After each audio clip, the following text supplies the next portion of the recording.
পেলোডি TV CRT টিভির দারুণ সব পর্ব যদি আপনি মিস করে থাকেন এক নজরে ঘুরে আসুন আমার এই চ্যানেলটিতে। যদি ভিডিওটি ভালো লাগে অবশ্যই একটি সাবস্ক্রাইব করে আসবেন আর বেল বাটনটি অন করে সারাদিন অ্যাক্টিভ থাকুন। আজকের ভিডিওটি সম্পূর্ণই আলাদা হতে পারে। আপনাদের এই ভিডিওটা আগে কেউ বলেনি অথবা আগে কেউ এই সমস্যাটি আপনাদের কাছে খুলে বলেনি, একদমই হতে পারে নতুন একটি ভিডিও। তো অবশ্যই এই ভিডিওটি আপনারা যদি জানতে চান অবশ্যই আপনারা এই ভিডিওটি A to Z দেখার চেষ্টা করবেন, তাহলে আপনারা নতুন নতুন অনেক কিছু ধারণা আপনারা শিখতে পারবেন। তো বন্ধুরা, আজকের বিষয়টি হলো ইউক কয়েল। ইউক কয়েল আমরা মূলত 21 ইঞ্চির টিভিতে 21 ইঞ্চি লাগাতে পারি, 14 ইঞ্চির টিভিতে 14 ইঞ্চি লাগাতে পারি, কিন্তু তার একটু ব্যতিক্রম। আমরা এক একটা টিভির এক একটা ইউক কয়েল না লাগিয়ে অন্যটা লাগানো যায় কিনা সে নিয়ে আজকের অনেকের এই ধারণা ছিল, সেই নিয়ে আজকের এই ভিডিওটি অবশ্যই আপনারা A to Z দেখবেন। এখন আগে থেকে বলি, আমরা মূলত ইউক কয়েল যখন মাপি তখন কিন্তু আমরা এইরকম মিটার ধরে, এইরকম আমার হাত যেরকম পাশাপাশি রেখে আমরা যখন মাল্টিমিটার দিয়ে মাপি তখন কিন্তু আমাদের বিপ সাউন্ড আসে অথবা কাঁটাটি লড়ে। এরপর ঠিক আবার এইরকম যদি আমরা ধরি তাহলে কিন্তু আমাদের কিন্তু মান আসে। যদি এইরকম ধরার পর মান না আসে তাহলে বুঝতে হবে খারাপ, কিন্তু এইরকম ধরা যাবে না, হাত এইরকম করে ধরা যাবে না, কিন্তু পাশাপাশি এরকম ধরা যাবে। এক্ষেত্রে আপনারা বুঝতে পারি যে এটা ভালো আছে। এখানে রয়েছে একটি কয়েল, মূলত অনেকটা এই কয়েলটি ব্যবহার করা থাকে, আবার অনেকটি এই কয়েলটি ব্যবহার করা থাকে না। মূলত এই কয়েলটি যদি খারাপ হয়ে যায় তাহলে আমাদের এখানে রয়েছে বিভিন্ন কয়েলের মাধ্যমে যে আমাদের একটি আউটপুট ভার্টিক্যাল সেটি কিন্তু যায় না। আবার এখানেও দেখা যায় অনেক সময় এই কয়েলটি, তো এই কয়েলটিও যদি খারাপ থাকে তাহলে কিন্তু আমাদের কিন্তু ভার্টিক্যাল হরিজন্টাল রেখা পড়ে যাবে। এখন দেখতে পাচ্ছেন আমার সামনে একটি টিভিতে লাগানো আছে, এটাও ঠিক আমরা এরকম পাশাপাশি রেখে মাপতে হবে, কিন্তু এইরকম যদি আমরা মাপি তাহলে কিন্তু আমাদের মান আসবে না। ঠিক এইরকম পাশাপাশি ধরলে কিন্তু আমাদের মান আসবে, তাহলে বুঝতে হবে আমাদের ইউক কয়েলটি ভালো আছে। তো বন্ধুরা, আপনারা যারা ইউক কয়েলটি মাপতে পারেন না তারা তো জেনে গেলেন। এখন বিষয়টি হলো, দেখেন এখানে ইউক কয়েলটি আমার যে সাইজের, এখানে রয়েছে আমাদের যে সাইজ, এই সাইজের ভিতরে কিন্তু দুইটি ইউক কয়েল একই সাইজের। এখানে মোটা গ্যাং আর একটা চিকন গ্যাং, এখানে রয়েছে কিন্তু আমাদের মোটা গ্যাং। তো এই মোটা গ্যাং চিকন গ্যাং যদি আমাদের ইউক কয়েলটি এইরকম সাইজ হয়ে থাকে ছোট, আর যদি চিকন গ্যাং হয় তাহলে আমাদের যে কোনো 14 ইঞ্চিতে লাগানো যাবে। যদি 14 ইঞ্চিটি যদি এই মোটা গ্যাংয়ের থাকে তাহলে হবে না, চিকন গ্যাং হলেই আমাদের কিন্তু মিলে যাবে। আবার এটা যদি আমরা 21-এ লাগাই আর 21 ইঞ্চি টিভিটা ঠিক যদি চিকন থাকে আর যদি এইরকম সাইজ থাকে তাহলে কিন্তু আমরা 14 ইঞ্চিটা কিন্তু 21-এ লাগাতে পারবো, তাহলে আমাদের সমস্যাটি হবে না আশা করা যায়। তো বন্ধুরা, আমরা অনেকেই কিন্তু আরও একটা ভুল করে থাকি। তো বন্ধুরা, সেটি হলো আমাদের এখানে ইউক কয়েলের পাশে দেখেন 4টি রাবার আছে। তো এই 4টি রাবার অনেকে আমরা জানি না এই রাবারের কাজ কী।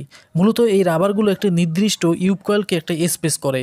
স্পেস বলতে বোঝাচ্ছে, এখানে দেখতে পাচ্ছেন এইটার জন্য কিন্তু আমাদের ইউক কয়েলটি সম্পূর্ণ পিকচার টিউবে লেগে যায় নাই। যদি সম্পূর্ণ পিকচার টিউবে লেগে যেত তাহলে আমাদের পিকচার টিউবের সবসময় ঘষণে একটি বিদ্যুৎ একটি এখান থেকে একটি ম্যাগনেটিং হতো না। এটা এরকম স্পেসের জন্য আমাদের কিন্তু ভার্টিক্যাল সামনে যে আমরা ফোকাস দেখতে পাই সেটা অতিরিক্ত জুম হয় না। এটা যদি আমরা এই যে ওয়াশারটি আমরা যদি ব্যবহার না করি দেখেন, তাহলে কিন্তু আমাদের সামনের যে পিকচার সেটি অনেকটাই ঝুম হয়ে যাবে, সেক্ষেত্রে অনেকটাই কালার আমাদের সমস্যা দিতে পারে। মূলত এটা দ্বারা আমাদের একটি নির্দিষ্ট মাপের স্পেস এখানে রাখা হয়েছে, সেই জন্যই বন্ধুরা আমরা সামনে সুন্দর একটি স্ক্রিন দেখতে পাই। তার মানে আমাদের অতিরিক্ত ঝুম না, আবার অতিরিক্ত ঝুম কমও হয় না। তো এইটার জন্য আমাদের মূলত একটা নির্দিষ্ট ঝুম থাকে। তো বন্ধুরা, এখন বিষয়টি হলো, আমরা যদি 21 ইঞ্চিতে এখানে যদি লাগাতাম তাহলে কিন্তু আমাদের পিকচার টিউবটি আরও কিন্তু সামনে এসে পড়তো, সেক্ষেত্রে কিন্তু আমাদের অনেক ঝুম দেখাতো, ছবি ভালো আসছে না, কালার ভালো আসছে না, সেক্ষেত্রে আপনাদের কিন্তু হতো না। এইরকম সাইজ হলে কিন্তু আমাদের এক একটা টিভিতে লাগতে পারে।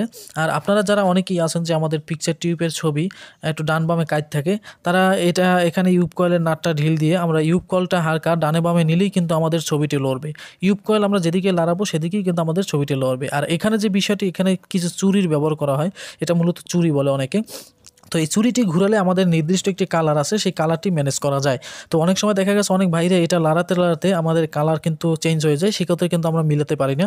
তো বড় বড় টেকনিশিয়ান যারা আছেন তারাও কিন্তু এই বড় বড় কাজগুলা আমাদের কিন্তু অনেকে কাজ করতে গেলে এই সমস্যাটি হয়ে থাকে, আমরা ইউক কয়েলের কালার মিলাতে পারি না, সেক্ষেত্রে আমরা ওটা ফেলে দিলেই কিন্তু কালারটি সমাধান হয়ে যায়। তো বন্ধু, দেখতে পাচ্ছেন পাশাপাশি একটি ইউক কয়েল আছে। তো ইউক কয়েলের ভিতর দেখেন অনেক ধরনের মরিচা ফাঙ্গাস পড়ে গেছে। তো এই মরিচা ফাঙ্গাস যদি আপনাদের ইউক কয়েলে যদি পড়ে থাকে তাহলে কিন্তু আপনাদের ঠিকমতো ঠিকমতো কালার আসবে না, আবার অনেক সময় ছবি আসবে না ভালো। তো এখানে রয়েছে আবার স্টিকার, দেখেন কিছু স্টিকার কাগজ রয়েছে। তো মূলত এটা চারপাশে লাগানো থাকে, এটা লাগানোর ফলে আমাদের পিকচার টিউবের সাথে সরাসরি ঘষণ হয় না। তো এতে আমরা ঘষা খেলে আমাদের পিকচার টিউবের সাথে যদি আমাদের ঘষা খায় তাহলে কিন্তু এই কয়েলটি অনেকটাই শর্ট দেখাবে এবং শর্ট সৃষ্টি হবে। তো সেক্ষেত্রে আমাদের ছবিতে অনেক ধরনের সমস্যা দেখা দিবে। তো আরেকটা বিষয় দেখলে আমাদের ইউক কয়েল অনেক দিন চলতে চলতে এক জায়গা দিয়ে আমাদের লুজ কালেকশন ছেড়ে যায়। তো সেক্ষেত্রে আপনারা ওখান থেকে একটি জাম্পার করে আপনারা ইউক কয়েলের কালেকশনে নিয়ে আসবেন, তাহলে আপনাদের এই সমস্যাটি দেখা দিবে না। অনেক সময় মাঝখান দিয়ে ছিঁড়ে যায়, সেটি আপনারা মিটার ধরে আপনারা শনাক্ত করবেন, আর সেখান থেকে আপনারা তার টেনে এখানে আপনারা যদি লাগিয়ে দেন তাহলে কিন্তু আমাদের সেই সমস্যাটি থাকে না।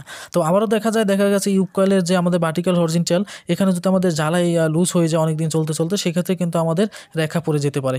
তো ভার্টিক্যাল হরিজন্টাল রেখার জন্য আমরা বিভিন্ন ধরনের আইসি চেঞ্জ করি, বিভিন্ন কয়েল রেজিস্ট্যান্স চেঞ্জ করি। তো সেক্ষেত্রে আমাদের কিন্তু ইউক কয়েল থেকে এখানে হতে পারে। তো আজকের ভিডিওতে আপনারা জেনে গেলেন কিভাবে আপনারা ইউক কয়েলটি টেস্ট করবেন, যে ইউক কয়েলে কোনো রকমের সমস্যা আছে কিনা।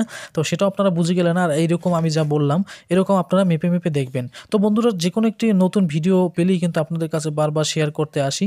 তো যদি ভিডিওটি ভালো লাগে অবশ্যই একটি লাইক করবেন। খুবই কষ্ট এবং খুবই ব্যস্ততার মাধ্যমে আপনাদেরকে প্রতিদিন ভিডিও দিই, তাই অবশ্যই আমাকে বেশি উৎসাহ দেবেন। যত বেশি উৎসাহ দেবেন তত বেশি ভিডিও পাবেন। এতক্ষণ ভিডিওটি দেখার জন্য অসংখ্য ধন্যবাদ। আল্লাহ হাফেজ, ভালো থাকবেন।